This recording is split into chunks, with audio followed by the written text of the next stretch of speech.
একদিন একটি ছেলে গাড়ি চালানোর সময় হঠাৎই একটা ক্যাঙ্গারুকে ধাক্কা দিয়ে দেয়। ক্যাঙ্গারুটি রাস্তার মধ্যে পড়ে থাকে এবং মেয়েটি নেমে দেখে ক্যাঙ্গারুটি বেঁচে আছে কিনা। তো দেখে ক্যাঙ্গারুটি প্রেগনেন্ট ছিল, তার ছোলাতে একটি বাচ্চা ক্যাঙ্গারু ছিল। মেয়েটি প্রাণপণে তার পা দুটো টেনে নিয়ে রাস্তার সাইডে করে দিল, যাতে কেউ তার উপর দিয়ে আর না যায়। তো সে বাচ্চাটিকে কোলে নিল এবং বাচ্চাটিকে সে বড় করবে ঠিক করলো। তার অপরাধ বোধ তার মধ্যে ছিল, কিন্তু তার যে হাজব্যান্ড বলছিল যে সেখান থেকে চলে চলো, কেউ যতক্ষণ না দেখছে। কিন্তু মেয়েটি কিছুই শুনলো না এবং সেই বাচ্চাটিকে সে বাড়িতে নিয়ে এলো। বাড়িতে নিয়ে আসার পর বাচ্চাটি খুবই ছোট ছিল, তাই ইনকিউবেটরের মধ্যে সেই বাচ্চাটিকে রাখে এবং নিজের হাতে তাকে গরম দুধ খাওয়ায়। সে ঠিক করে তার মায়ের অভাব সে পূরণ করার চেষ্টা করবে এবং বাচ্চাটিকে বড় করার 100% চেষ্টা করবে। তো বাচ্চাটি আস্তে আস্তে বড় হতে শুরু করলো এবং খুবই সুন্দর দেখতে হয়ে গেছিলো কিছুদিন পর, একদম লাল মসৃণ হয়ে গেছিলো এবং ক্যাঙ্গারুর মতোই দেখতে হয়ে গেছিলো কিছুদিনের মধ্যে। তো আস্তে আস্তে সে বড় হলো, বড় হওয়ার পর তাকে ডাইপার পরাতে শুরু করলো মেয়েটি, যাতে সে এদিক ওদিক নোংরা না করে।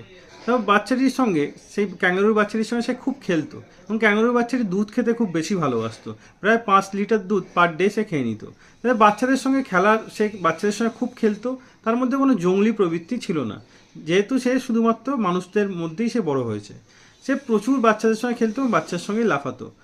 তো সেই মেয়েটি তার ক্যাঙ্গারুটিকে লাফানো প্র্যাকটিস করার জন্য সেই মেয়েটি ক্যাঙ্গারুর সঙ্গে খেলতো, ক্যাঙ্গারুর ড্রেস পরেই, যাতে তার মায়ের অভাব না বোধ হয়। কিন্তু তার হাজব্যান্ডও ভালোবেসে ফেলেছিল সেই ক্যাঙ্গারুটিকে।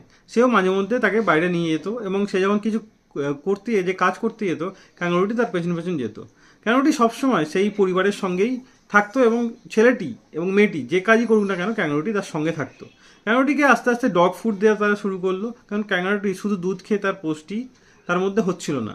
তো ক্যাঙ্গারুটি যদি শুধু তাকে নিমকিও দেওয়া হয়, সে খুব ভালোভাবে খুশি হয়ে সেই নিমকি পর্যন্ত সে খেয়ে নিত। ক্যাঙ্গারুটি আস্তে আস্তে বড় হতে শুরু করলো। তাকে যাই খাবার দেওয়া হোক না কেন, সে খুব ভালোভাবে খেতে শুরু করলো।